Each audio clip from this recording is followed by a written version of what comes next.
إن الحمد لله نحمده ونستعينه ونستغفره ونعوذ بالله من شرور أنفسنا ومن سيئات أعمالنا من يهده الله فلا مضل له ومن يضلل فلا هادي له وأشهد أن لا إله إلا الله وحده لا شريك له وأشهد أن محمدا عبده ورسوله يا أيها الذين آمنوا اتقوا الله حق تقاته ولا تموتن إلا وأنتم مسلمون يا أيها الناس اتقوا ربكم الذي خلقكم من نفس واحدة وبث منهما رجالا كثيرا ونساء واتقوا الله الذي تساءلون به والأرحام إن الله كان عليكم رقيبا يا أيها الذين آمنوا اتقوا الله وقولوا قولا سديدا يصلح لكم أعمالكم ويغفر لكم ذنوبكم ومن يطع الله ورسوله فقد فاز فوزا عظيما أما بعد فإن أصدق الحديث كتاب الله عز وجل وخير الهدي هدي محمد صلى الله عليه وآله وسلم وشر الأمور محدثاتها وكل محدثة بدعة وكل بدعة ضلالة وكل ضلالة في النار وبعد. Mes très chers frères et sœurs, assalamu alaikum wa rahmatullahi wa barakatuh. Alors, la semaine dernière, nous avons vu comment la tribu juive de Banu Qaynuqa', comment celle-ci a-t-elle violé le pacte qui la liait au prophète sallallahu alayhi wa sallam, comment a-t-elle trahi son engagement en violant les clauses et plus que cela, en provoquant le prophète sallam à travers ce geste ignoble qu'ils firent. Et je rappelle ce geste, cette femme qui était assise dans leur marché, cette femme musulmane assise dans leur marché, l'un d'entre eux a attaché le bout de son vêtement à un fil de telle sorte que lorsqu'elle se lève, elle puisse donc être, ou qu'elle puisse se découvrir. Et on a vu que ça a conduit à la vengeance d'un musulman qui tua donc le juif auteur de ce geste ignoble. Les juifs à leur tour tuèrent cet homme musulman et voilà que l'escalade monte et que cela tourne à l'escalade et c'est là que le prophète sallam a encerclé Banu Qaynuqa' et a saisi ce qu'ils avaient comme arme et tout ce qu'il leur accordait c'est de transporter leurs biens, de quitter la zone où ils sont.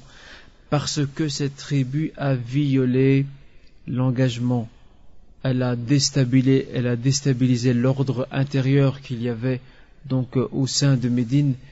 Et aussi nous avons vu ensemble cet homme qui se rappelle du nom de ce poète juif très connu. Voilà, Ka'b ibn Ashraf. Ka'b ibn Ashraf, cet homme qui était un grand poète juif et qu'on rattache d'ailleurs entre autres à Banu Qaynuqa'.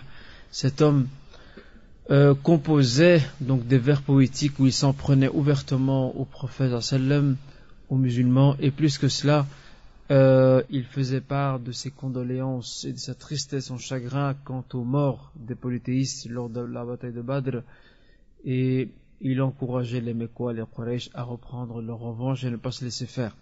Alors face à cette situation, le prophète sallam le mit à mort, ordonna la mise à mort de cet homme qui complote. Et certains, la semaine dernière, s'interrogeaient mais comment peut-on tuer cet homme à cause de vers poétiques? Et je vais expliquer que cet homme n'est plus couvert par le pacte de protection. Maintenant, c'est un guerrier à partir du moment où il use de cette arme qui est la poésie et incite les Mecquois à reprendre les armes et à combattre, c'est comme s'il se mettait lui à l'avant-garde de la troupe polythéiste mécoise contre les musulmans. Donc c'est pour cette raison que le prophète sallam a ordonné donc de le tuer. Et ce n'était pas un meurtre, de là c'était une mise à mort officielle. Et certains ont dit mais pourquoi ne pas l'amener, la semaine dernière, une bonne question que certains frères ont posée, pourquoi ne pas l'amener devant un tribunal? Pourquoi ne pas le juger? Il n'a pas commis de délit d'ordre commun pour le juger. Ce qu'il a commis, c'est un crime de guerre. Si on veut user du vocabulaire contemporain, c'est un crime de guerre. Il a appelé à la guerre en incitant Quraysh donc à réagir. Et c'est aussi une manière pour les musulmans de montrer leur force de montrer leur fermeté et qu'ils ne se laisseraient jamais marcher sur les pieds. Et depuis lors, il est clair que Banu Qaynuqa en a eu pour ses frais et a compris qu'il ne fallait jamais donc se moquer donc de la bonté des musulmans.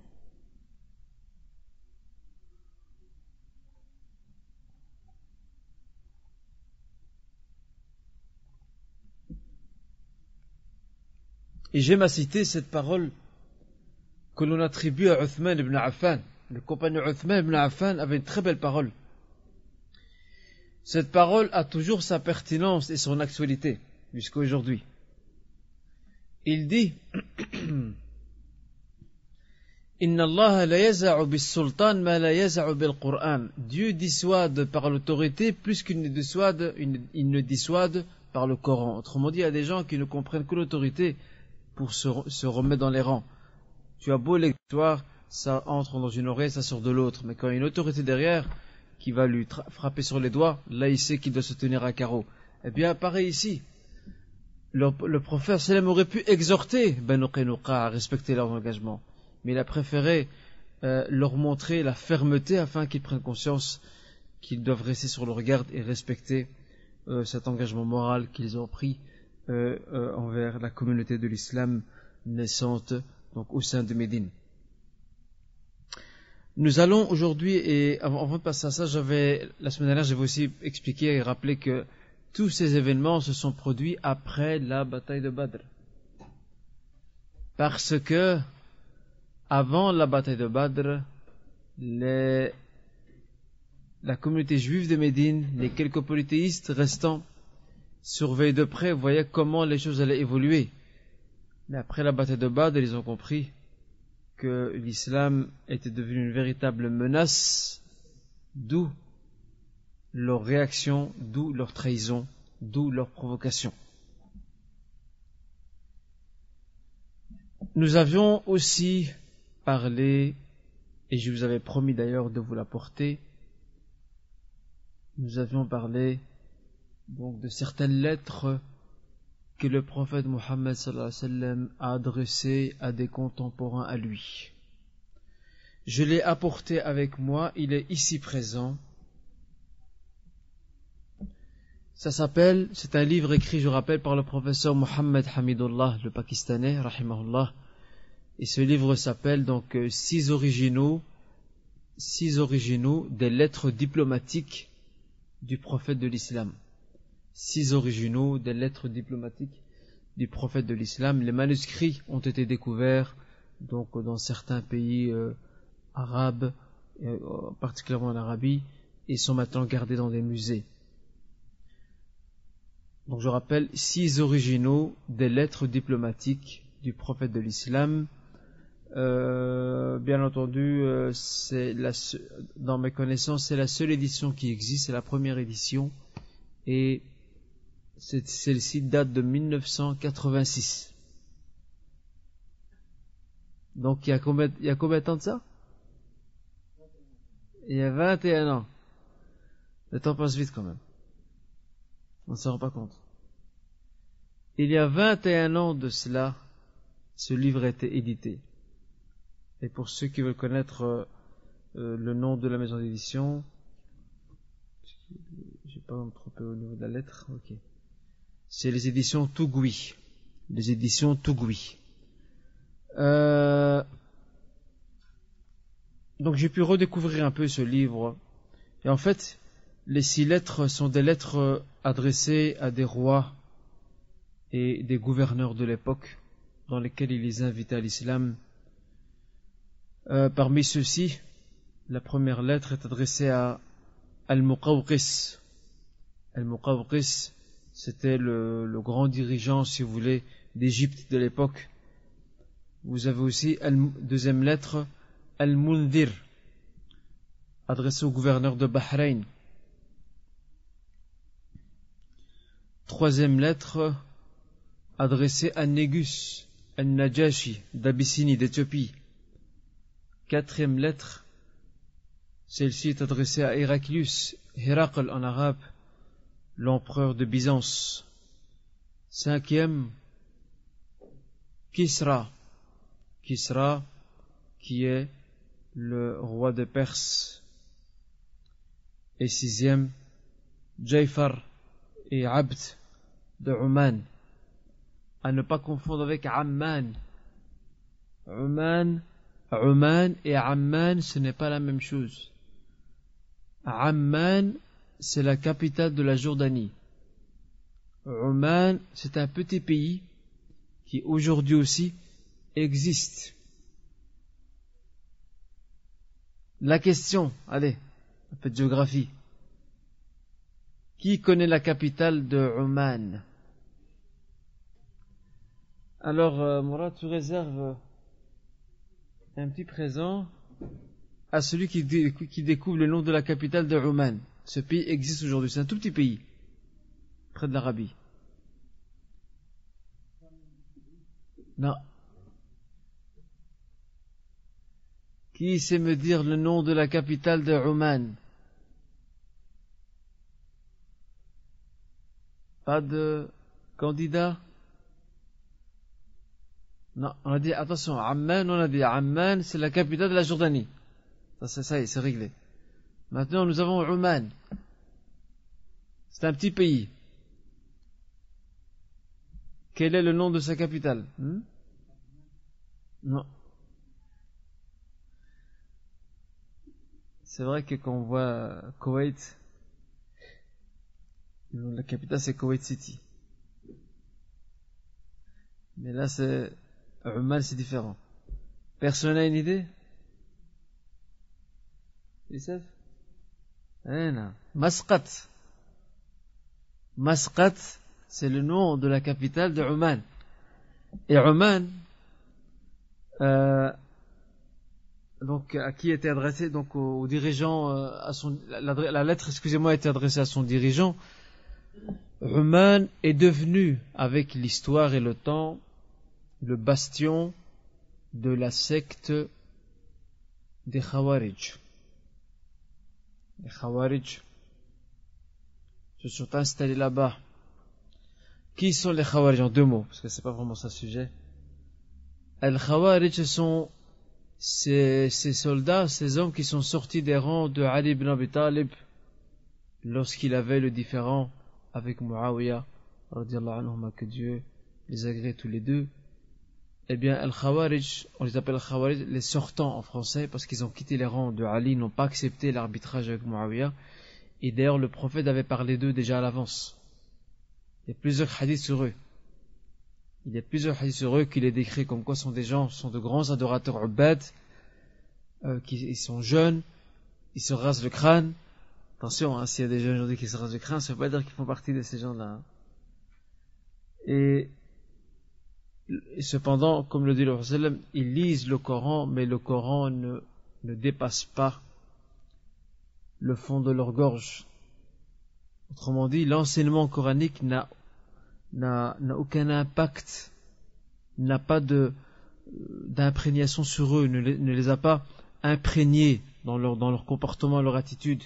Et c'était des gens assez violents d'ailleurs, et ils se sont installés, avec le temps et l'histoire, ils se sont installés à Oman. Et maintenant à Oman, la population donc omanaise, ils sont issus de cette entre guillemets secte, du moins une des branches, parce qu'eux aussi se sont divisés en plusieurs tendances. Il y a ce qu'on appelle les ibadites, al-ibadiyya. Et les ibadites, c'est l'école dominante à Oman. Mais je vous rassure, les Omanais ne savent plus rien de leur école, de leur origine. Ils ne savent même pas c'est quoi les Khawarij d'ailleurs, pour beaucoup d'entre eux. Et cette école sectaire a connu un véritable déclin. Elle n'a plus le poids d'avant. J'ai pu tomber il y a quelques années, il y a peut-être une dizaine d'années de ça, ou un peu moins, sur des livres édités par le ministère des Affaires religieuses de chez eux, dans le fiqh al-ibadi.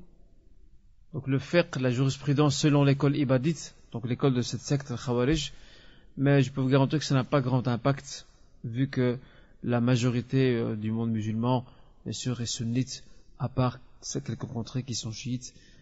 Sinon, ils n'ont pas vraiment d'impact. Et ils n'ont plus la force d'avant. très certainement. Donc, ça c'était un peu d'histoire. Hein.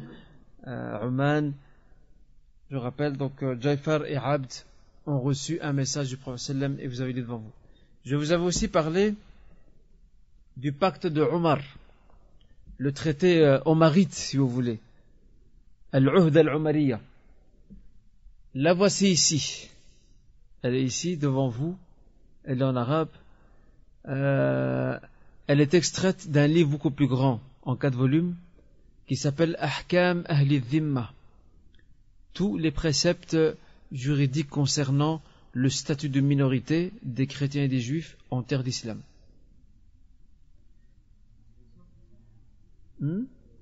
Celui-là, malheureusement, il n'est pas en français, il est en arabe. Donc celui-là est en arabe, il n'est pas en français. Mais celui-là, ce livre qu'il y a devant vous est tiré d'un livre plus grand. C'est un chapitre d'un livre plus grand écrit par Ibn al-Qayyim, l'imam Ibn al-Qayyim, rahimahullah, et qui s'appelle Ahkam Ahli Dhimma, je rappelle, il est en 4 volumes. Donc ça, c'est une partie seulement qui traite de la fameuse, du pacte ou du traité omarite concernant les chrétiens de Syrie. Et je vous avais dit avant passé que j'allais vous citer quelques petits passages vraiment rapides. Je vous avais parlé que les conditions étaient hyper sévères les concernant. Il y avait des conditions draconiennes qui étaient imposées aux chrétiens. Et je vais vous les citer maintenant à titre d'exemple.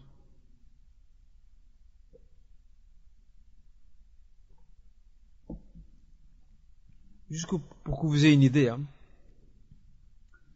Donc,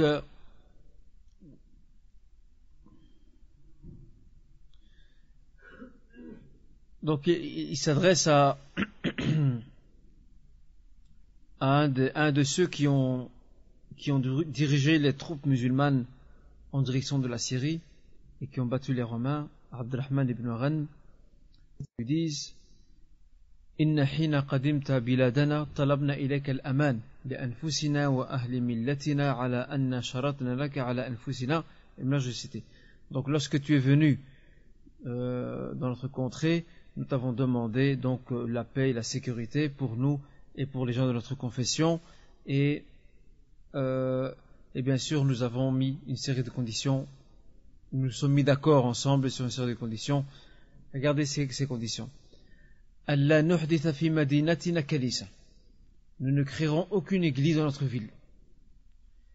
Wala fi ma hawlaha diran wala qilaya wala sawma'at rahib. Tout comme nous ne créerons aucun temple, aucun monastère dans les environs de la ville.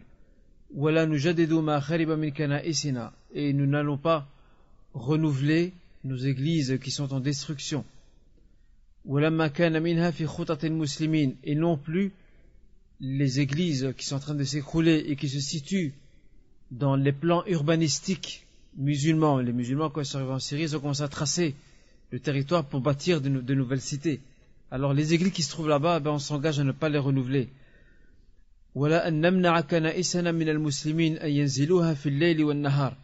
Et nous n'interdirons pas aux musulmans de venir dans nos églises, de s'y installer, pour ceux qui sont de passage par exemple, de nuit comme de jour. Et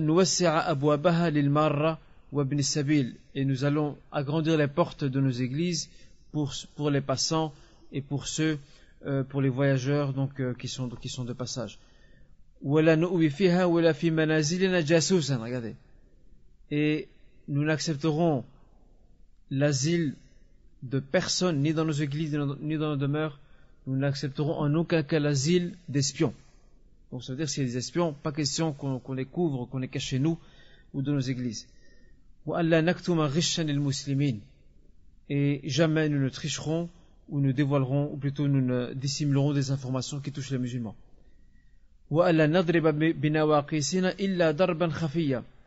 Et nous ne frapperons pas nos cloches dans l'église si ce n'est de façon très furtive.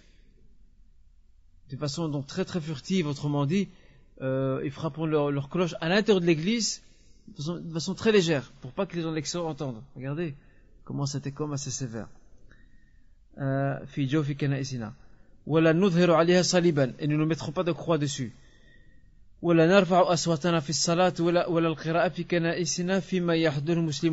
nous n'élèverons pas nos voix dans nos prières et notre lecture, dans nos églises, lorsque les musulmans sont présents. Et nous ne manifesterons pas de croix ni de livres dans les marchés des musulmans. Je vais plus loin. Et nous n'élèverons pas nos voix lorsque nous conduisons nos morts. Et nous ne porterons pas de torches de feu, donc allumées plutôt dans les marchés des musulmans. Et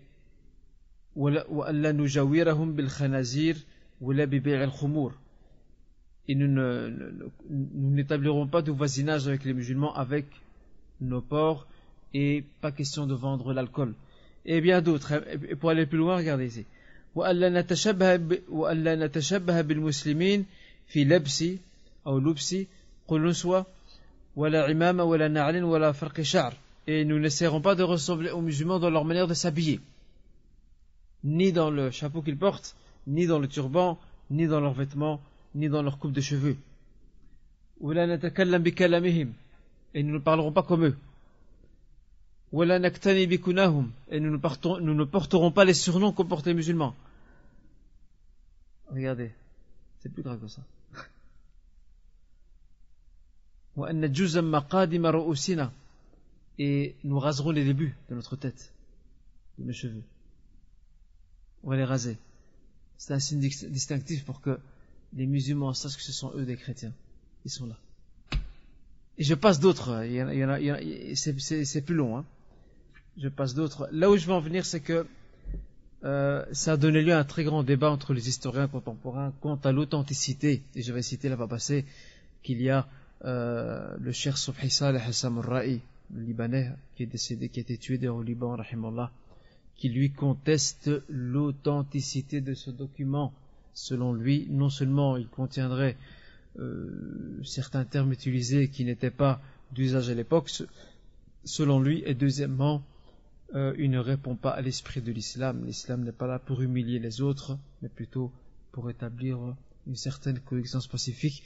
Mais je vous expliquais la fois passée qu'il y avait un chercheur contemporain jordanien, mais il faut que je cherche, j'ai son étude chez moi, il faut que je la cherche, un chercheur jordanien qui lui a établi, preuve à l'appui, l'authenticité de ce document. Et je rappelle que nous devons voir ce document avec le regard de l'époque et pas celui de maintenant. C'était un autre contexte, c'était une autre situation. Donc, je tenais à vous l'apporter pour vous le montrer absolument.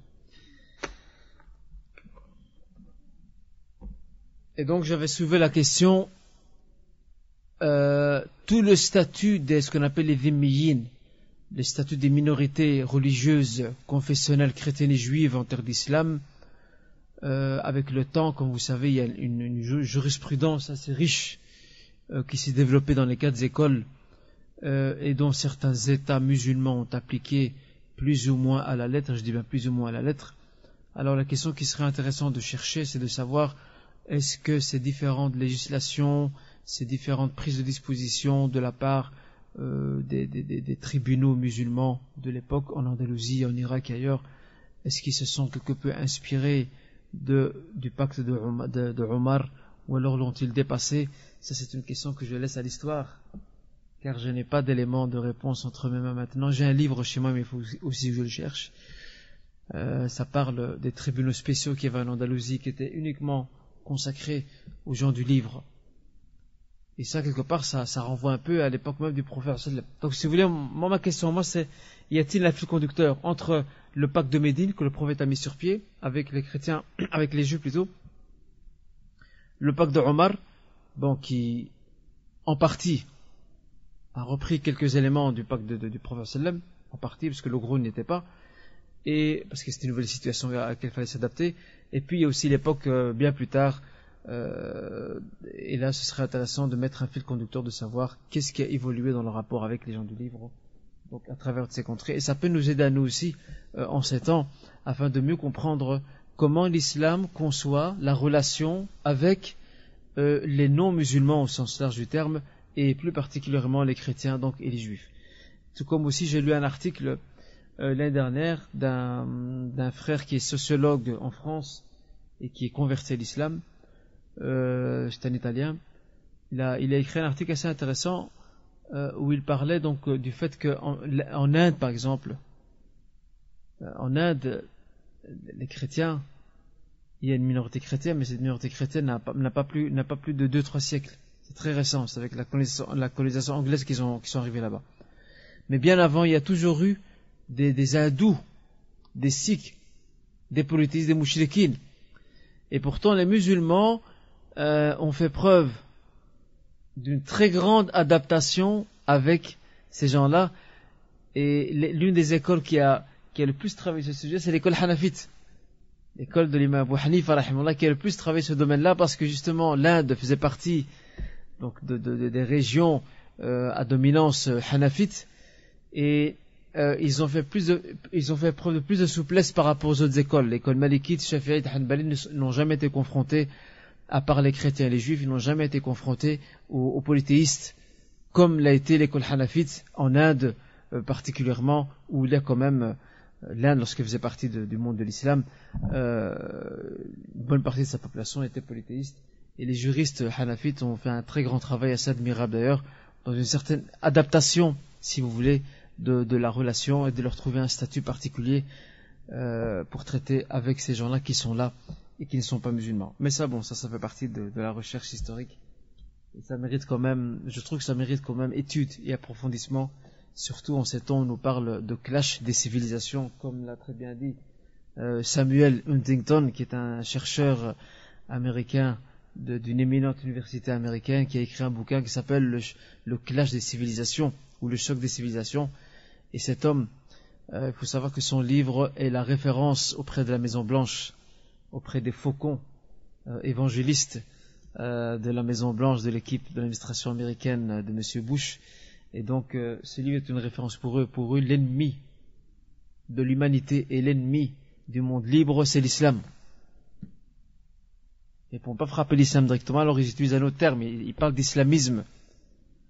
Et même, M. Bush a même parlé, après il s'est excusé, mais bon, la faute est faite, ça y est, la preuve c'est que certains écrivains français pro-américains ont repris l'expression dans leurs articles, entre autres un certain Duhamel qui parle sans savoir de quoi il parle. Il a parlé de fascisme islamique. Le premier à l'avoir utilisé, c'est Bush.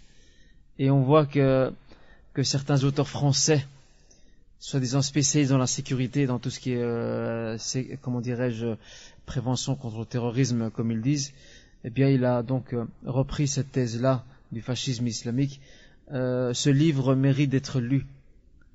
Le choc des civilisations, ou le clash des civilisations, car on comprend l'esprit belliqueux et agressif que certaines nations veulent mettre en place contre les musulmans, contre l'islam. Mais bon, comme d'habitude, nous en tant que musulmans, nous sommes tout à fait absents de ce débat. Pour ne pas changer. C'est ça le drame. Ils écrivent sur nous, nous n'en sommes pas au courant. C'est ça qui est dramatique. Enfin, on revient aujourd'hui à notre cours. Et aujourd'hui, nous allons voir, avant de parler de la bataille de Badr, je voudrais quand même parler d'un autre événement qui s'est passé, une autre tribu juive qui, elle aussi, va violer le pacte qui la lie au prophète Mohammed sallallahu alayhi wa sallam. Il s'agit de la tribu de Banu Nadir.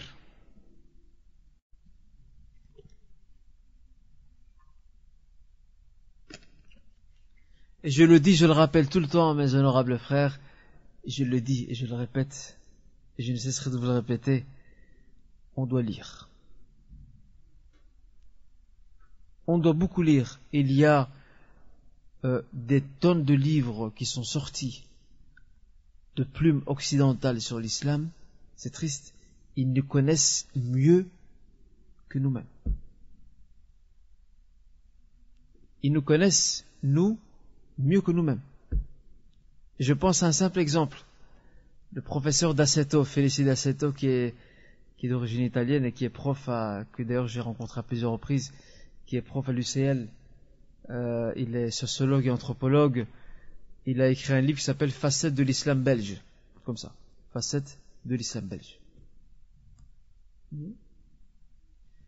Et dans ce livre, il fait un topo de ce qu'est la communauté musulmane en Belgique. Des statistiques quant à ceux qui jeûnent par conviction, ceux qui jeûnent par tradition et culture. Eh bien, quand j'ai lu ce livre, je suis resté bouche bée. Il est très très bien renseigné. Et nous, on est occupé à autre chose. Ça, à l'époque du prophète sallam, c'était inimaginable. Le prophète sallam était bien plus au courant que les Mécois eux-mêmes de ce qui se passe chez eux. Il savait tout ce qui tourne à la Mecque. Il était bien avisé. Mais nous, aujourd'hui, depuis qu'on a abandonné la lecture et qu'on ne s'intéresse plus à grand chose, eh bien, on a vu où nous sommes arrivés. On s'intéresse au matériel, aux choses superflues. Il suffit d'entrer, comme je l'ai dit un jour dans un sermon, il suffit d'entrer dans nos demeures, dans nos maisons, pour voir qu'il y a très peu de livres. Il y a plus de vaisselle, d'assiettes avec le pan, et je vous passe des autres services que les épouses aiment réunir chez elles, mais à côté de ça, il n'y a rien, il n'y a pas de livre, il n'y a pas de coin bibliothèque pour le foyer, pour la maison, pour les enfants, pour l'époux et l'épouse. Et il y a chez nous, dans notre communauté, des gens qui passent toute leur vie, ils n'ont jamais ouvert une page d'un livre. Alors que nous étions la communauté la plus instruite dans l'histoire. Au point que certains historiens parlant de l'Andalousie, de Cordoba, de Cordoue, ils disaient qu'à l'époque, pour une simple famille, même s'il n'a pas beaucoup de moyens, le fait d'avoir des livres à la maison chez eux, c'était un signe de noblesse. Sauf un signe de noblesse d'avoir des livres à la maison. Aujourd'hui, c'est le contraire. Alors on doit s'intéresser, bien sûr, à notre religion avant tout, apprendre, s'instruire, mais en même temps ouvrir un peu l'horizon de nos lectures, de ne pas s'arrêter uniquement aux lectures entre guillemets dites religieuses, mais essayer d'apprendre un peu, toucher à des domaines de l'histoire et autres, afin qu'on comprenne un peu ce qui est autour de nous-mêmes. Je discutais un jour avec une personne et il m'a rejoint sur un constat terrible. Je ne sais pas si vous avez entendu parler d'un livre qui a fait fureur en France, même ici en Belgique d'ailleurs. Il est très bien écrit, franchement. Et dommage que ce n'est pas un musulman qui l'a écrit. C'est un Français non musulman qui l'a écrit. Et dans ce livre, il parle du désastre de la planète. Dans quel chaos notre planète se trouve. Et ce livre s'appelle donc le Pacte écologique. Le Pacte écologique, l'auteur c'est Nicolas Hulot. Subhanallah. Alors j'ai parlé avec cette personne, pas avec l'auteur, avec quelqu'un d'autre. J'ai parlé avec une personne il y a quelques temps de ça, et nous étions arrivés ensemble au même constat. Pourtant, nous marchons sur la même terre, nous buvons de la même eau, nous respirons le même air, et les musulmans sont tout à fait absents, mais vraiment absents. C'est terrible. Les musulmans sont absents du débat houleux qu'il y a maintenant, qui est le débat sur l'écologie. Alors que notre dîn nous parle d'écologie, subhanallah. Lorsque le prophète nous a interdit de gaspiller, juste dans les ablutions, ne pas gaspiller l'eau. Lorsqu'il nous ordonne de ne pas faire nos besoins dans la rue, sur la place publique, sur les trottoirs, par question d'hygiène publique, ça fait partie de l'écologie, ça. Donc cet auteur, je rappelle, Nicolas Hulot, a parlé du pacte écologique, du désastre que court la planète, Afwan, et malheureusement, les musulmans sont tout à fait absents de ce débat, absents. On est loin, alors que normalement, nous, en tant que musulmans, on est censés traiter ces questions-là aussi, parce que ça nous concerne aussi. Il n'y a pas que qui respirent de l'air, qui boit de l'eau et qui marche sur terre. Nous aussi, on respire du même air. On boit de la même eau et on marche sur la même terre. Et pourtant, où sont les voix musulmanes qui parlent de ce thème, de ce sujet? Moi, personnellement, je n'en connais pas. Et si vous en trouvez, eh ben, je serai heureux et ravi d'en prendre connaissance. Et n'hésitez pas à me faire part de leur article, leur écrit, leur livre. Ce serait intéressant. Mais je n'en connais pas. Allah. Donc tout ça pour vous dire qu'il y a un grand travail à faire sur ce plan-là, sur le plan de la lecture, de la recherche. C'est fondamental. Donc Banu Nadir, cette tribu juive a elle aussi à son tour violé le pacte.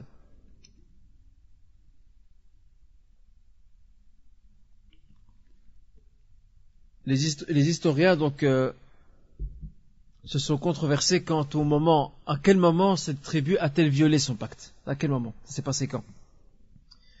Il y a 3 avis. Le premier avis nous parle de 6 mois après la bataille de Badr. 6 mois après la bataille de Badr, donc cette tribu de Banu Nadir aurait violé le pacte avec le prophète sallallahu alayhi wa sallam. Sachant que la plupart des historiens situent Badr au niveau de la date à la 2e année de l'Hégire, le 17e jour du mois de Ramadan. Regardez l'importance de la symbolique. L'histoire. On ne connaît pas nos dates. Nous ne connaissons pas nos dates. La semaine prochaine, Anas, tu me le rappelles, la semaine prochaine, je vais vous apporter le titre d'un livre, je l'apporterai même peut-être avec moi, qui parle justement des grandes dates de l'histoire de l'islam. On n'est pas au courant quant à nos dates. Maintenant, on peut demander à n'importe quel musulman quand s'est passée la bataille de Badr.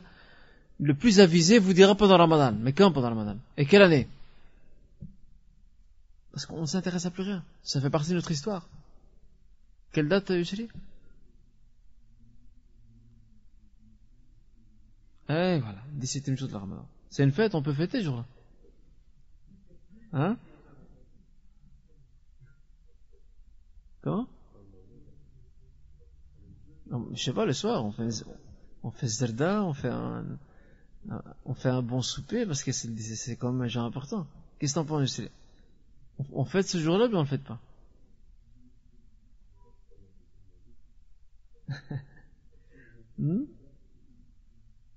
Eh ben, tu as raison. Et on n'a pas le fêté. On n'a pas le fêté, mais on doit apprendre à nos enfants.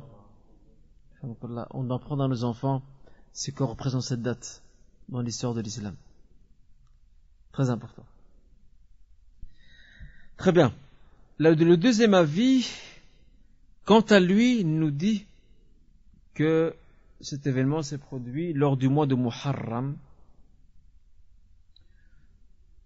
la 3e année de l'Hégire.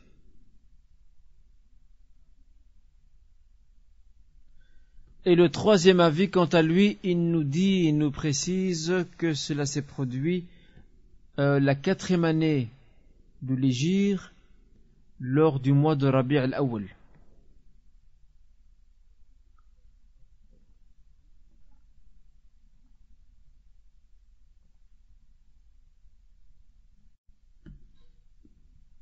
Et ça, c'est l'avis d'Ibn Ishaq. Et la plupart des historiens anciens et contemporains ont suivi Ibn Ishaq dans son avis. Autrement dit, que cet événement s'est produit la 4e année donc de l'Hégire, durant le mois de Rabi' al-Awwal. On n'a pas vraiment il n'y a pas un avis qui l'emporte sur l'autre, parce que sur le plan de la fiabilité, ils sont tous discutables. Ces 3 avis sont discutables. Mais certains font preuve d'une certaine flexibilité et penchent plutôt pour le 3e, dans la mesure où ce n'est qu'un détail historique. S'ajoute à cela, c'est que la plupart des historiens anciens et contemporains, l'ont accepté sans aucune critique, et donc certains le retiennent comme étant l'avis à prendre. Si quelqu'un dit le contraire, eh bien nul grief à son égard. Alors, quelle était la raison de cette expulsion de Banu Nadir? On sait qu'ils ont violé. Ils vont se faire expulser de leur territoire. Mais c'est quoi la raison? Il y a en fait, à 2 reprises, ils ont essayé d'assassiner le prophète sallallahu alayhi wa sallam. C'est grave. C'est très grave. La première fois, après Badr, toujours, Quraysh, fou de rage contre les musulmans d'avoir perdu la bataille et d'avoir perdu les meilleurs des siens, subhanallah, c'est un miracle divin. Les musulmans ne représentaient que le tiers. Les musulmans ne représentaient que le tiers de l'armée de Quraysh. L'armée de Quraysh était beaucoup plus équipée en armes et mieux entraînée que les musulmans. Et pourtant, Allah subhanahu wa ta'ala a accordé sa victoire à ce groupe de croyants. Comme on le découvrira, Inch'Allah, lorsqu'on parlera de la bataille de Badr, Inch'Allah ta'ala. Alors, les chefs mécois, ou plutôt les mécois, ont commencé à envoyer des messages à Banu Nadir, en les appelant à combattre ouvertement le prophète sallam. Et s'ils ne le faisaient pas, si la tribu de Banu Nadir ne le faisait pas, ils s'exposaient, ou elles s'exposaient, à des représailles de la part de Quraysh.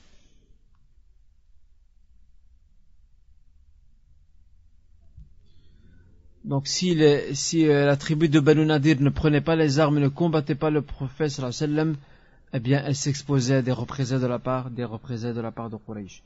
Bien entendu, Banu Nadir n'attendait que ça. La tribu Banu Nadir n'attendait qu'un prétexte pour se retourner contre le prophète sallallahu alayhi wa sallam. Alors ils vont contacter le prophète sallallahu alayhi wa sallam en disant: viens avec 30 hommes avec toi. Nous aussi nous viendrons avec 30 hommes et on va se retrouver sur un terrain neutre. Et on va t'écouter. On va écouter ton message. Si tu réussis à nous convaincre, on te promet qu'on se convertira à l'islam. Regardez les manigances. Celui-là, il va les tenir au mot, comme on dit. Alors le prophète sallam réunit 30 hommes et se rend sur le terrain vague, terrain neutre. En arrivant sur le terrain neutre, les 30 rabbins juifs qui étaient là ont dit au prophète: viens avec 3 hommes avec toi. Et nous, on sortira avec toi avec 3 hommes. Et on va discuter en cercle fermé. Alors le prophète sallam sort avec 3 hommes. Et les juifs de Banu Nadir font la même chose. Mais à part que ces 3 hommes étaient tous munis d'un poignard. Afin d'assassiner le prophète sallam, mais aussi ceux qui sont avec lui. Et subhanallah, Allah Azza wa Jal fait très bien les choses. Il y a une femme juive qui a de la famille auprès des musulmans. Son frère à elle est converti à l'islam. Elle va divulguer le secret et l'information. Et lorsque le prophète a eu vent de ce complot, il rebrousse chemin, revient en arrière, revient à Médine, et c'est là qu'il part encercler la tribu de Banu Nadir pendant 6 nuits. Il fait le siège. La tribu de Banu Nadir est assiégée pendant 6 nuits. Après quoi, elle va accepter l'armistice. Elle va capituler. Alors le prophète sallam leur dit: vous allez nous livrer toutes vos armes, vous prenez vos chameaux, vos affaires, et vous quittez les lieux.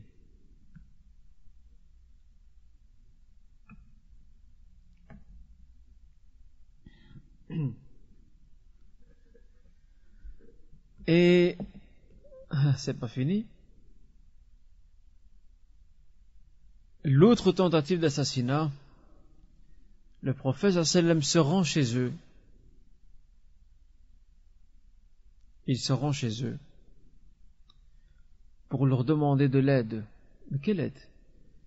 Il demande à la tribu de Banu Nadir qui est liée par le pacte de Médine de l'aider à pouvoir donner le prix du sang à deux hommes, à la famille de deux hommes qui sont morts par erreur. Autrement dit, il y a eu homicide involontaire.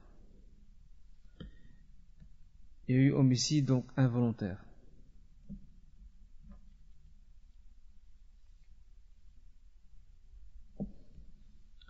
En fait, c'est un certain Amr, un homme qui s'appelle Amr ibn Umayya ad-Dumari, qui a tué deux hommes par accident. Et donc le prophète sallam est parti auprès de la tribu de Banu Nadir pour leur demander de participer, comme le prévoit le pacte, de participer avec lui au financement du prix du sang devant revenir aux deux familles respectives.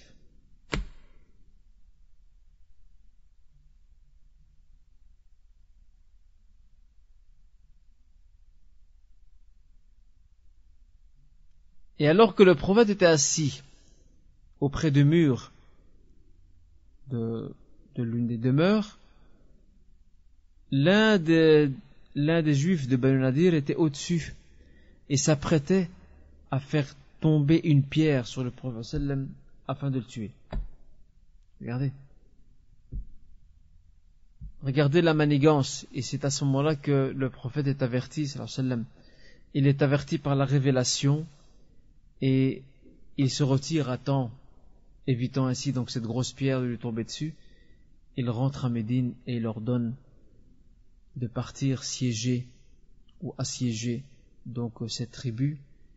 Et lorsque ils seront expulsés pour de bon, certains des chefs de Banu Nadir s'installeront à Khaybar, qui est au nord de Médine, et le reste quittera carrément la zone et le territoire en allant très loin. On dit même que certains sont partis en Syrie, sont retournés en Syrie.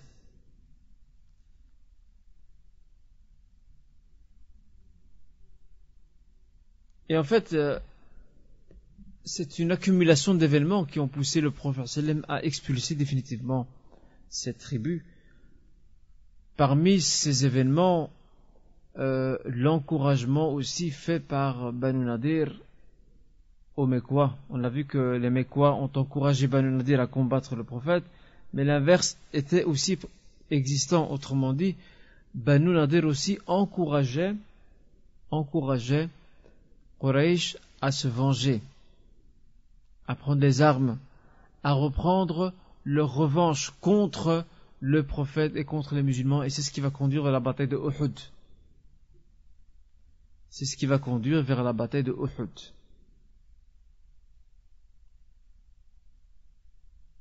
Quant à leur expulsion, nous avons un hadith authentique dans le Bukhari qui le prouve, et nous avons aussi la sourate Al-Hashr. La sourate Al-Hashr, la sourate le rassemblement, où cette sourate nous parle de cet événement, de l'expulsion, de ceux qui ont mécru parmi les gens du livre, et il s'agit ici en l'occurrence de Banu Nadir qui est expulsé, et le prophète a même brûlé leurs palmiers afin de les chasser de leur endroit et qu'ils ne puissent plus jouir de leur territoire, et c'était une façon de les humilier aussi. Et les juifs ont eu les hypocrites ont eu un rôle très très très vicieux dans l'histoire. Les hypocrites, vous savez, c'est un groupe, et on en parlera certainement très bientôt. Les hypocrites, ce groupe est apparu après la bataille de Badr. Le chef, ils l'ont toujours eu, Abdullah ibn Ubay ibn Saloul, mais cet homme, Abdullah ibn Ubay ibn Saloul, il était un peu comme les juifs, il était aux aguets, il surveillait un peu ce qui se passait dans la ville, qu'est-ce qui se passe. Il surveillait de loin le rapport de force qu'il y avait entre les musulmans et le reste des entités médinoises et aussi non médinoises. Et après la bataille de Badr, c'est là que les hypocrites vont ouvertement donc provoquer le prophète sallam. Et on sait que le prophète sallam s'est montré très sage, très sage à leur égard, très pragmatique et très réaliste, parce que les munafiqines, ces gens-là, venaient prier avec le prophète sallam à la mosquée. Ils venaient à la mosquée prier. Au point qu'un compagnon a demandé au prophète, pourquoi tu ne les tues pas? Ces gens-là, qui nous font du tort. Regardez, qu'est-ce qu'a répondu le prophète? Regardez comment il voit, lui, il voit très loin. Il dit حتى لا تتحدث العرب أن محمدا يقتل أصحابه. Je ne tuerai pas les hypocrites malgré tout le mal qu'ils nous font, afin que les Arabes de la péninsule ne se mettent pas à raconter que Muhammad est en train de tuer ses compagnons. Parce que pour eux, c'est des compagnons. Ils prient à la mosquée sans que tout le monde. Ils s'assient avec Abu Bakr, avec Omar, avec Uthman, avec Ali, avec Bilal. Ils sont là dans la masse. C'est pas, les Juifs, ça va pas. Les Juifs, eux, ils ont leur religion. Ils ont leur religion. Les hypocrites, eux, se disent musulmans. Et d'ailleurs, une des sourates qui les a le mieux décrites, c'est la sourate des hypocrites, qui porte leur nom d'ailleurs. Sourate al-Munafiqun. Je vous renvoie à cette sourate, méditez à son sujet, vous allez voir comment Allah Azza wa Jal les décrit et surtout les démasque.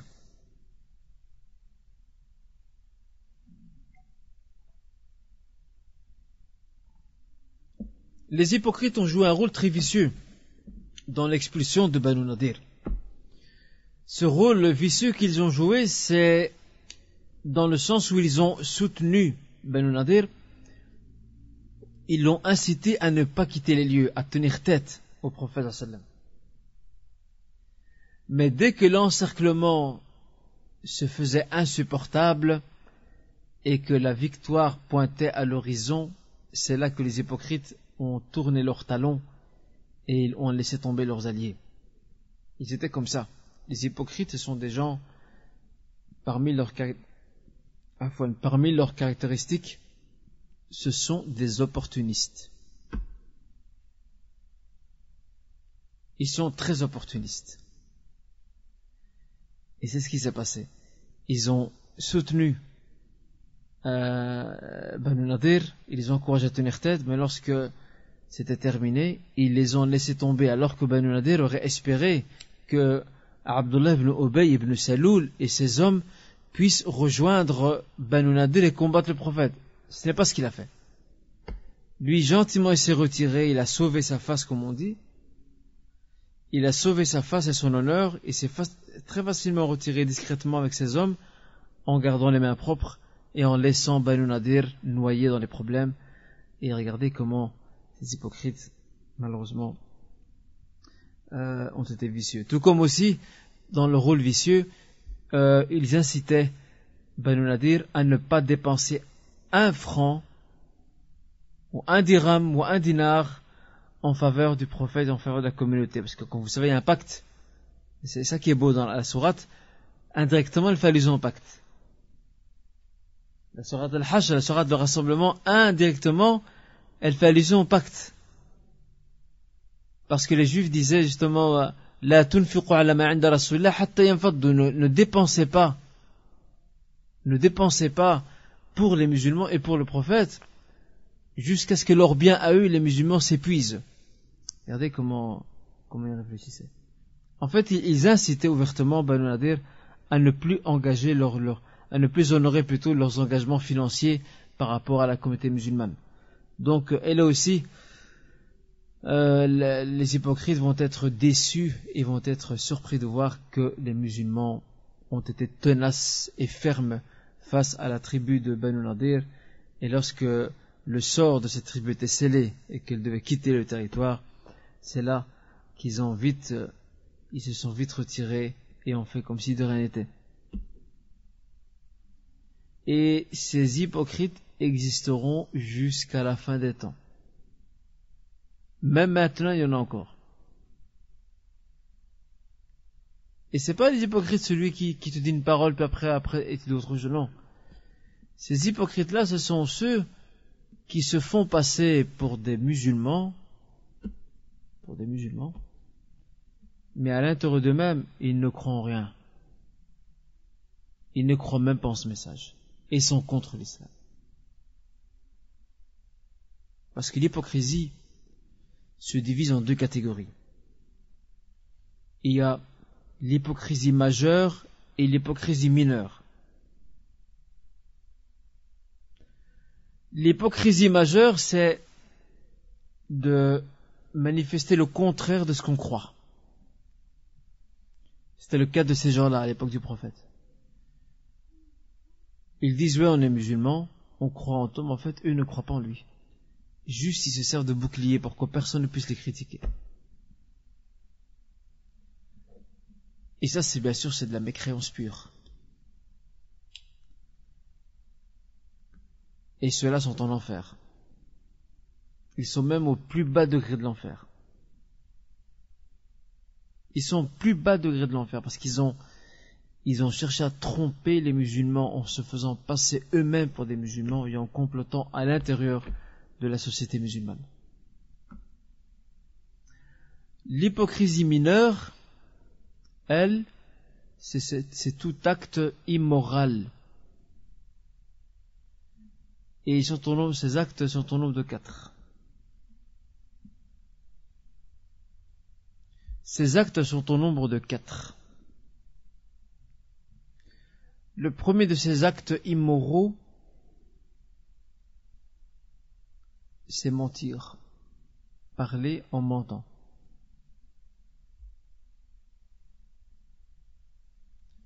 Le deuxième de ces actes immoraux, c'est de ne pas tenir ses engagements et ses promesses. Quelqu'un qui a l'habitude, au point que les gens ne lui font plus confiance, parce qu'il ne tient jamais ses promesses. Ça, c'est de l'hypocrisie. C'est un grand péché en soi, mais c'est pas comme le premier. Le premier, c'est de la mécréance. Troisième acte immoral, qui s'inscrit dans l'hypocrisie des actes liés aux actes et non pas la croyance, c'est trahir les secrets qu'on nous confie ou les confidences qu'on nous laisse.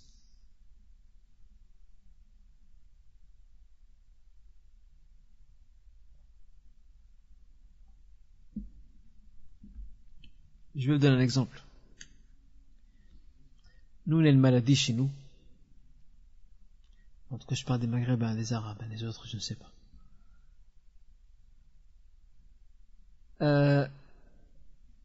Par exemple, Anas vient et me dit, je vais te dire quelque chose, mais tu ne le dis à personne. Retiens la phrase. Tu ne le dis à personne. Alors il me le dit, moi qu'est-ce que je fais? Je viens chez Yusri, je fais Yusri. Je vais te dire un truc, hein, mais tu le dis à personne. Yusri l'a bien capté. Après Yusri va chez Ali. Ali, j'ai un truc à te dire. La même information. Peut-être que le téléphone arabe intervient, il rajoute un peu et diminue, c'est possible. Tu le dis à personne. Et en fait, c'est pas qu'on l'a dit à personne, on l'a dit à tout le monde. Alors que normalement, lorsque quelqu'un te confie un secret en confidence, motus et bouche cousue. Tu dois être comme une tombe. Tu ne parles pas. Et c'est pour ça que le compagnon Abu Ubaïda avait ce surnom. Le prophète l'a surnommé Amin Hadhihi al-Ummah, le confident de la Ummah, parce qu'il savait bien garder les secrets. Il y avait un autre aussi qui avait aussi cette qualité, c'était Hudhayfa ibn al-Yaman. Hudhayfa ibn al-Yaman était le seul compagnon à Médine à connaître les noms des hypocrites. C'est le seul. Et il n'a jamais rien dévoilé. Engagement et fidélité. Alors, dans notre éducation, nous aussi. La fille du prophète sallam, Fatima, elle aussi, elle a été éduquée par son père. Elle sait ce qu'est le sens du secret et de la confidence. Lorsque son père, le prophète Mohammed sallam, lui a chuchoté à l'oreille la première fois, elle s'est mise à pleurer. Et puis il lui a chuchoté une deuxième fois. Elle s'est mise à rire. Et c'est là que Aïcha, qui était là présente, qui voulait absolument gratter l'information, elle lui a dit, qu'est-ce qu'il t'a dit? Aux 2 reprises. Elle a dit, ma kuntu li ufshiya sirra rasulillah. Quelle belle phrase. Jamais, dit-elle, Fatima, jamais je ne me permettrai de dévoiler le secret du prophète sallallahu alayhi wa sallam. Elle a dit, quelle éducation, subhanallah, quelle tarbiya, quelle éducation, quel modèle. elle n'a dévoilé les secrets qu'après la mort du prophète, qu'après sa mort. Aïcha lui a dit, maintenant le prophète il est mort, maintenant tu peux me dire ce qu'il en est. Elle est impatiente, Aïcha. Maintenant tu peux me dire. Et c'est là qu'elle a dit, lorsque j'ai pleuré la première fois, il m'a dit, je vais bientôt partir vers Al-Rafiq Al-A'la, mon compagnon intime qui est Allah Azza wa Jal. Et j'ai pleuré. Et la deuxième fois, lorsque j'ai ri, c'est quand il m'a dit, tu seras la première personne à me rejoindre très bientôt. Sauf. Et elle était jeune. Selon certains historiens, elle avait 26, 27, 28 ans quand elle est décédée. Fatima. Elle est morte 6 mois après le prophète. C'est jeune, ça. Nous, les jeunes d'aujourd'hui, 26, 27 ans, ils disent à peine Bismillah. Ils commencent la vie. Regardez. Et un autre compagnon aussi qui a appris le sens du secret, c'est Mu'adh ibn Jabal. Lorsque le prophète sallam, ou plutôt lorsqu'il était avec le prophète sallam en voyage, et que, écoutez bien, et que le prophète sallam lui a dit, Ya Mu'adh, atadri ma haqqullahi ala al-ibad wa haqqul ibadi ala Allah. Ô Mu'adh, sais-tu quel est le droit qu'Allah Azza wa Jal a sur ses serviteurs et le droit que les serviteurs ont sur leur Seigneur, subhanahu wa ta'ala, ou envers leur Seigneur? C'est là qu'il répond, Allahu wa rasuluhu a'lam. Seul Allah et son messager savent. C'est là que le prophète lui dit, sallam, haqqullahi ala al-ibad an ya'buduhu wa la yushriku bihi shay'an. Le droit que Allah subhanahu wa ta'ala, que Dieu a sur ses serviteurs, c'est que ses serviteurs l'adorent sans lui associer qui que ce soit ou quoi que ce soit. وحق العباد على الله ألا يعذب من لا يشرك به شيئا. Et le droit que les serviteurs ont par rapport à leur Seigneur, c'est qu'il leur promet de ne châtier aucun parmi eux, à condition que celui-ci n'est point associé à Dieu. Regardez, c'est là que Mu'adh était content de cette info. Il a dit, Afala ubashiruhum, puis j'allais annoncer la bonne nouvelle aux autres compagnons de ce que tu m'as dit. Le prophète a dit, là, fayattakilu. Il a dit non, ne va pas leur dire. Parce que si tu vas leur dire, ils vont plus faire d'efforts dans l'ibadah, etc., lecture du Coran, le bien, parce qu'ils vont dire, bah, c'est bon, on ne fait pas de shirk.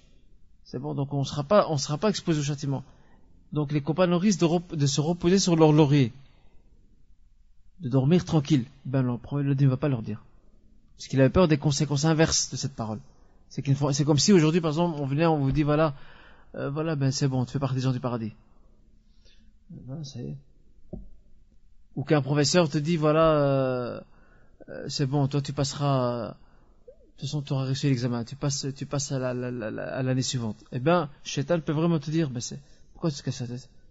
Travaille pas trop, ne t'investis pas, laisse aller les choses. Eh ben, pour éviter ça, le professeur m'a dit, là, ne va pas le raconter. Fayattakilu, par peur qu'ils ne se reposent sur leur laurier. Et Mu'adh ibn Jabal a respecté cette confidence prophétique et ne l'a délivrée ou divulguée qu'après la mort du prophète sallam. Attendez, c'est pas fini. Et avant sa mort à lui. Avant que lui ne meure. Et il est mort, il avait la trentaine, son âge. Suite à la peste qui a frappé la Palestine et qui l'a touché lui aussi. Donc il est mort de cette maladie. Et donc, comme je viens d'indiquer, avant de mourir, il a informé les compagnons autour de lui en disant, je l'ai fait par peur de tomber dans le péché. Autrement dit, de cacher une information que le prophète m'a apprise. Regardez, on a besoin de ces exemples pour nous éduquer. Si quelqu'un te confie un secret, eh bien, tu gardes ça pour toi. Et le dernier acte immoral, إذا خاصم فجر. Lorsqu'il se dispute, il se met à insulter. Et ça aussi, c'est une maladie chez certains de nos jeunes. C'est l'insulte.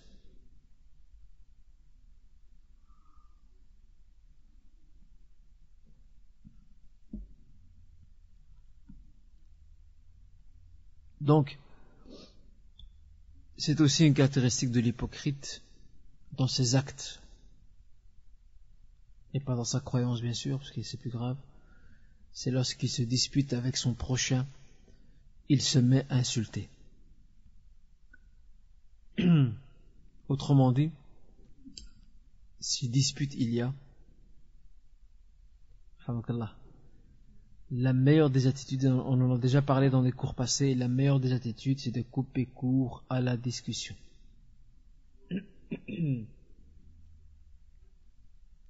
Ça, ce sont les 4 caractéristiques données par le prophète sallam. Il dit si l'une d'entre elles se trouve en personne, elle a une caractéristique des hypocrites. Et bien sûr, ne confondez pas avec l'hypocrisie majeure qui est beaucoup plus grave, elle c'est de la mécréance, c'est fini. Ça c'est l'hypocrisie mineure, c'est un grand péché en soi.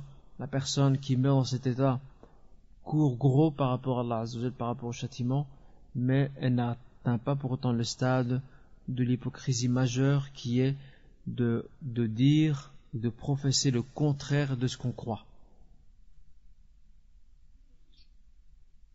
D'accord ?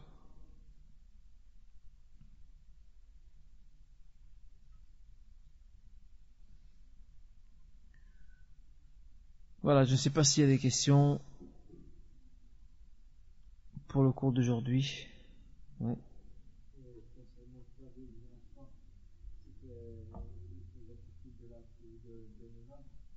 C'est Banu Nadr qu'on a dit, on n'a pas dit Banu Qaynuqa. Banu Nadir.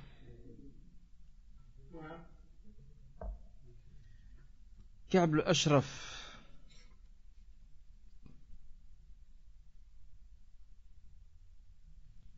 Ka'b al-Ashraf fait partie de Banu Nadir.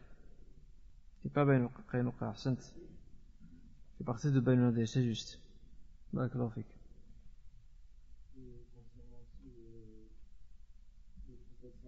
Sallallahu alayhi wa sallam.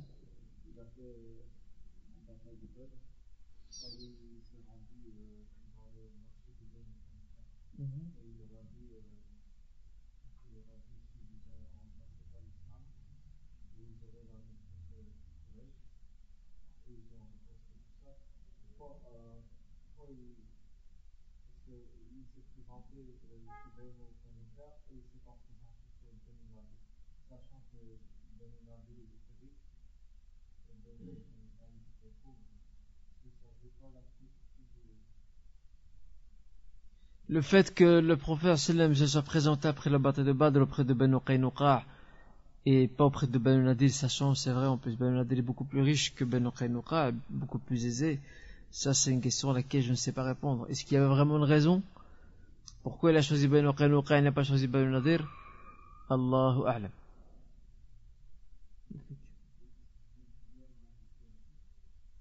Il n'y avait pas encore de conflit quand... Il n'y avait pas encore de conflit. Le conflit c'est après. Je n'en connais pas. Et je ne sais pas s'il y en a vraiment. Wallahu a'lam, bien sûr. Qui a une question posée par rapport au cours d'aujourd'hui?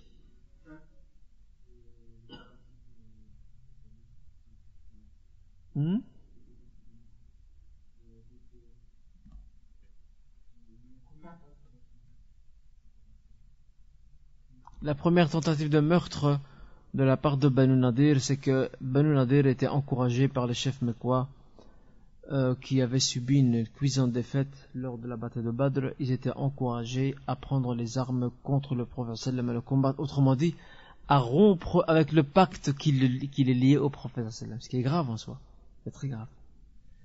Et donc qu'est-ce qu'ils vont faire? Ils vont accepter, ça les arrange aussi quelque part, ils vont accepter et ils vont proposer au prophète sallam de le rencontrer sur un terrain neutre en lui disant tu prends 30 hommes de chez toi, on prend 30 rabbins de chez nous et on se rencontre sur un terrain neutre et on t'écoutera. Si tu arrives à nous convaincre, eh bien on deviendra musulman. Lorsqu'ils arrivent sur le terrain neutre, ils vont demander à ce que le prophète se présente avec 3 hommes avec lui et que eux aussi allaient faire de même. Or, à la différence près, c'est que les 3 hommes envoyés par les Juifs avaient avec eux des poignards, dans le but d'assassiner le prophète sallam et aussi de tuer ceux qui étaient avec lui. Et c'est une femme qui était dans le camp de Banu Nadir qui a vu ça et qu'il y avait un proche à elle, son frère qui était converti à l'islam, qui était du côté des musulmans, alors elle a divulgué l'information, le message, et c'est là que le prophète sallam a fait marche arrière, a rebroussé chemin par rapport à cette trahison ou à cette tentative d'assassinat. Puis ils ont sacré pendant 6 nuits. Attends. Pareil, Mohamed.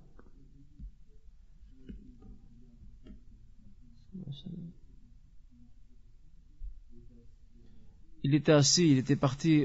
Donc le prophète sallam était, pour la deuxième tentative d'assassinat, le prophète sallam est parti réclamer, ou plutôt demander l'assistance de la tribu de Banu Nadir, parce que le pacte qui les liait prévoyait que les tribus juives avec la communauté musulmane s'entraident pour payer certains prix du sang, certaines dettes. Et donc il est parti demander à Banu Nadir qu'il participe avec lui à payer le prix du sang pour 2 hommes qui ont été tués par accident par un certain Amr ibn Umayya ad-Dumari. Pendant que le prophète attend, il était assis auprès du mur de l'une des demeures de Banu Nadir. C'est là que l'un d'entre eux, au-dessus du mur, cherche à jeter une grosse pierre ou un rocher, si vous voulez, afin de le tuer. Et donc, al-Wahy, la révélation, l'a prévenu quant à ce fait, il s'est retiré à temps avant que ça se produise. Donc, la tentative a été avortée.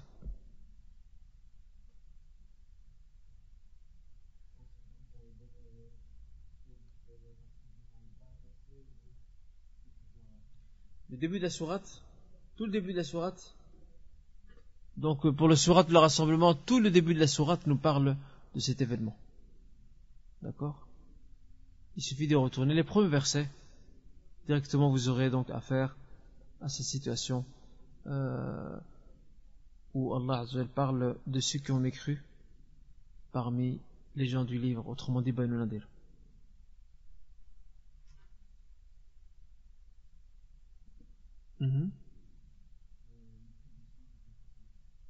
C'était une somme d'argent qu'il fallait remettre à la famille de la victime. Donc le prix du sang. Donc le prix du sang, c'était une somme d'argent, une sorte de dédommagement matériel qu'on remettait à la famille de la victime. Et bien sûr, c'est uniquement dans le cas où il y a homicide involontaire. Homicide volontaire, c'est autre chose. Oui, tout à fait, à l'époque, oui.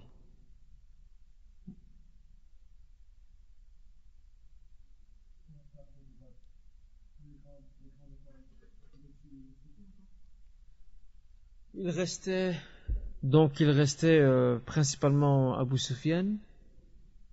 Les autres ont pratiquement été tués, donc Abu Jahl est parti, Umayy ibn Khalaf est parti, Abu Lahab aussi. Il ne restait qu'Abu Sufyan et bien sûr quelques autres chefs mais qui ne sont pas de la stature, qui n'ont pas le poids de ceux qui sont morts à Badr. Abu Lahab, si ma mémoire ne me trompe pas, il est mort durant cette période-là. Si ma mémoire ne me trompe pas, Inch'Allah. En tout cas, après la bataille de Badr, Abu Sufyan est pratiquement le seul qui restait parmi les chefs mécois. Non. Prenez avec représentant de chaque clan familial de Quraysh. C'était une cité bien organisée.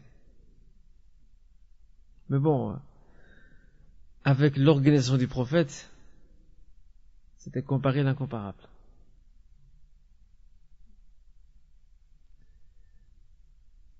Autre question, sinon clôture le cours. Vous m'excusez, aujourd'hui je suis vraiment assez fatigué. Vous l'avez sûrement remarqué à travers ma voix. S'il n'y a pas de questions, bien, on se voit, Inch'Allah. Je rappelle, mercredi prochain, ce sera, entre guillemets, mon dernier cours, dans la mesure où je suis en voyage pour 12 jours, Inch'Allah. Donc je reprendrai avec vous, et Inch'Allah, je vais vous dire la date exacte. Nous avons cours ensemble le 20 juin. Nous aurons cours ensemble le 20 juin, Inch'Allah.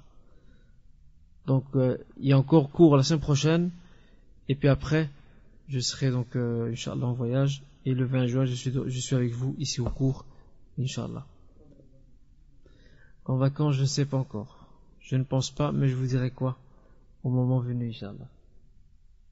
Voilà, barakallahu fikum, jazakumullahu khairan et prenez soin de vous, Inch'Allah. Wassalamu alaikum wa rahmatullahi wa barakatuh.